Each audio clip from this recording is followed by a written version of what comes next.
ఈరోజు మనం ఈ20 పెట్రోల్ గురించి మాట్లాడుకున్నాం. దేశవ్యాప్తంగా భారతదేశ ప్రభుత్వం చాలా ఫోర్స్‌ఫుల్‌గా ఈ20 పెట్రోల్‌ని తీసుకొస్తుంది. అసలు ఈ ఈ20 పెట్రోల్‌ని ఎందుకు తీసుకురావాల్సి వస్తుంది? మిడిల్ ఈస్ట్ యుద్ధాల వల్ల. దాదాపు మనకి మిడిల్ ఈస్ట్ నుంచి 90% పెట్రోల్ వస్తుంది. సో, ఈ 90% పెట్రోల్ క్రూడ్ ఆయిల్ ఇప్పుడు రూ. 110, రూ. 120 పడుతుంది. సో, మనకి ఇక్కడికి రాగానే దాన్ని ప్యూరిఫై చేసి మనం పెట్రోల్‌గా మార్చి మనకు అమ్మేటప్పుడు ఎంత ఖర్చు అవుతుంది? మనం భరించలేకపోతున్నాం. రేట్ల పెంచలేకపోతున్నాం. మరి దానికి ఏదో ఒకటి మార్గం ఉండాలి కదా! ఇంకా ఈవీ వెహికల్స్ ఇండియాలో అంత ఫోర్స్‌ఫుల్‌గా రాలేదు. అంటే ఎక్కువ మంది అంతగా నమ్మట్లేదు ఈవీ వెహికల్స్‌ని. నేనేమంటానంటే ఈ పెట్రోల్ నుంచి మనం కొంచెం దూరంగా వెళ్ళాలి అంటే అంటే ఈ పెట్రోల్‌కి ప్రత్యామ్నాయ మార్గం అంటే ఈవీ. సో, చాలామంది ఈవీ వెహికల్స్ ఇప్పటికే కొంటున్నారు. బట్ ఇంకా కొనాలి కూడా. అంతేకాదు మన ఆంధ్రప్రదేశ్‌లో రేర్ ఎర్త్ మినరల్స్ దొరికాయి కాబట్టి ఫ్యూచర్‌లో మనకి ఎయిర్ ఫోర్స్‌కి గానీ, నేవీకి గానీ ఈ ఎలక్ట్రానిక్ వెహికల్స్‌కి బాగా ఉపయోగపడతాయి. ఫ్యూచర్‌లో చాలామంది కొంటారు కూడా. మనం 200, 300 కిలోమీటర్లు దాటిన తర్వాత మన ఓన్ కార్స్ కాకుండా గవర్నమెంట్ సంబంధించిన ఫ్లైట్స్ కానీ, ట్రైన్స్ గానీ ఉపయోగించుకుంటే చాలా మంచిది. మనం అంత లాంగ్ జర్నీ కూడా చేయకూడదు. ఏదో 10% చేస్తారు. మిగతా వాళ్ళందరూ ట్రైన్‌కి వెళ్తారు. అదే బెస్ట్ ఆప్షన్ కూడా. సో, ఈరోజు మనం ఈ20 గురించి మాట్లాడుకుందాం స్పెషల్‌గా. సో, ఈ20 వల్ల ఉపయోగాలేంటి? అపయోగాలేంటి? ఎందుకు ఈ20 జనాలు వద్దంటున్నారు? ఈ20లో ఉన్న ప్రాబ్లమ్ ఏంటంటే యాక్చువల్‌గా పెట్రోలు ఇప్పుడు మనం కొట్టించుకున్న పెట్రోల్‌లో 100% పెట్రోల్ ఉంటది. బట్ ఈ20 అంటే ఏందంటే ఒక 20% ఇథనాల్ ఉంటది. అంటే ఒక 1 లీటర్‌లో 80% పెట్రోల్ ఉంటే 20% ఇథనాల్ కలిపొస్తది. ఈ 2023 తర్వాత వచ్చిన వెహికల్స్‌కి ఇబ్బంది లేదండి. పెద్ద ప్రాబ్లమ్ కూడా చూపియలేదు. ఈ 2023 ముందున్న వెహికల్స్ దాదాపు అందరికి 2003 కిందే ఉంటాయి. ఏదో 20% మందికి కూడా ఉండవనుకుంటా. 2023 రీసెంట్‌గా ఉన్న వెహికల్స్ ఇబ్బంది లేదు కాబట్టి. ఈ 2023 కన్నా ముందున్న వెహికల్స్ కొన్ని కోట్ల వెహికల్స్ ఉన్నాయి. వాళ్ళందరూ ఫర్ ఎగ్జాంపుల్ నా దగ్గర షైన్ ఉందండి. హోండా షైన్ ఉంది. సో, ఈ హోండా షైన్ నేను 2019లో కొనుక్కున్నాను. ఈ 2019 వెహికల్ నా నా నా బండిలో కొట్టియాలంటే వెహికల్స్ కంపెనీ చెప్తున్నాయి కొట్టించుకోవద్దు ఈ20 పెట్రోల్ మేము దానికి తగ్గట్టు తయారు చేయలేదని చెప్తున్నాయి. మరి అప్పుడు భారతదేశ ప్రజలు ఆందోళన జరగకుండా ఎలా ఉంటారు? ఇదే భారత ప్రభుత్వాన్ని విజ్ఞప్తి చేస్తున్నా. ఒకటి అర్థమయ్యేటట్టు చెప్పండి ప్రజలకి. లేదా మెలకుండా కూర్చోండి. మీరు ఏదైనా కొత్తది తీసుకొచ్చినప్పుడు ఖచ్చితంగా నెగిటివిటీ ఎక్కువ స్ప్రెడ్ అయ్యిద్ది పాజిటివిటీ కన్నా. కానీ మీరు చేసే తప్పేందంటే వాళ్ళకి అర్థమయ్యేటట్టు చెప్పట్లా మీరు. భారతదేశ ప్రభుత్వం చాలా ఫ్లాస్ ఉన్నాయి. ఇది చెప్పడం ఈ20 వల్ల. ఎందుకంటే అసలు ఇప్పుడు సోషల్ మీడియా ఏదైనా సరే చాలా ఫోర్స్‌గా వెళ్తుంది. ఏదైనా అబద్ధమైనా సరే ఒక్క రోజులో, ఒక్క నైట్‌లో కొన్ని కోట్ల మందికి తెలిసిపోతుంది. ఇప్పుడు ఫర్ ఎగ్జాంపుల్ ఉందండి. నిన్న చైనా మన బోర్డర్‌లో అరుణాచల్ బోర్డర్‌లోకొచ్చి దగా చేస్తుందని చెప్పి కొన్ని వందల వీడియోలు, వేల వీడియోలు వచ్చినాయి. ఒకే వీడియో లక్షల మంది షేర్లు చేసేసారు.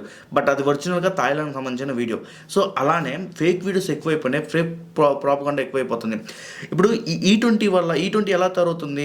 దానివల్ల ఉపయోగాలు ఏంటని మీరు చెప్పండి. దానివల్ల ఉపయోగాలు ఏంటి అని చెప్తే గనక అది అర్థమయ్యేది. అర్థం కాకుండా దీనివల్ల రైతులకు ఉపయోగం అని చెప్పండి. రైతులు ఇప్పుడు ఫర్ ఎగ్జాంపుల్ ఈ20 ఎలా తయారవుతుంది? మొక్కజొన్న లేకపోతే షుగర్ కేను మనం పండిస్తే తినే పదార్థాల మీద తయారవుతుంది. దీనికి మండించే గుణం. దీనికి ఇంకో పేరు కూడా ఉంటది. ఈ20 అంటే ఆల్కహాల్ బేస్డ్ ఆయిల్ అంటారు.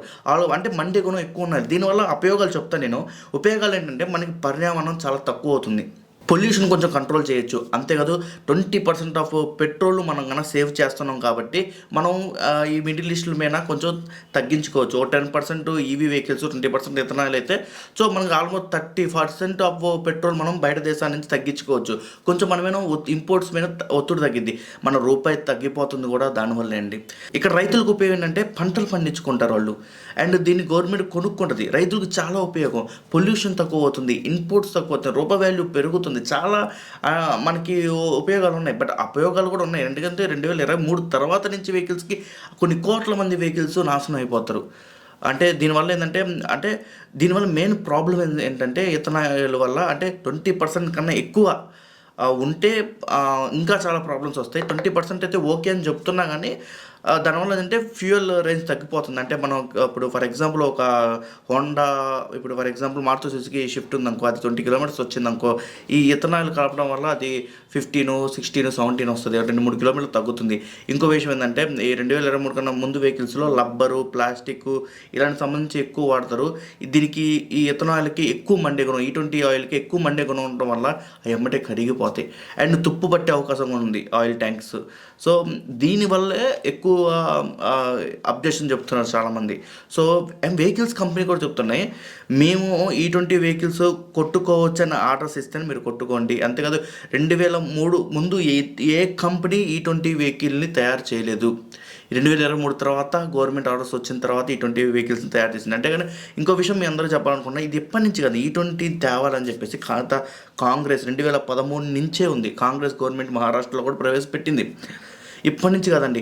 ఫస్ట్ కాంగ్రెస్ గవర్నమెంట్ కూడా ఎథనాల్ కనుక తీసుకొస్తే ఫ్యూయల్ మన బయట నుంచి క్రూడ్ ఆయిల్ ఇన్పుట్స్ తగ్గించుకోవచ్చు అని కూడా చెప్పింది. అండ్ ఆ వీడియో కూడా పెడతాను, పార్లమెంట్ వీడియో, దాన్ని మాట్లాడింది.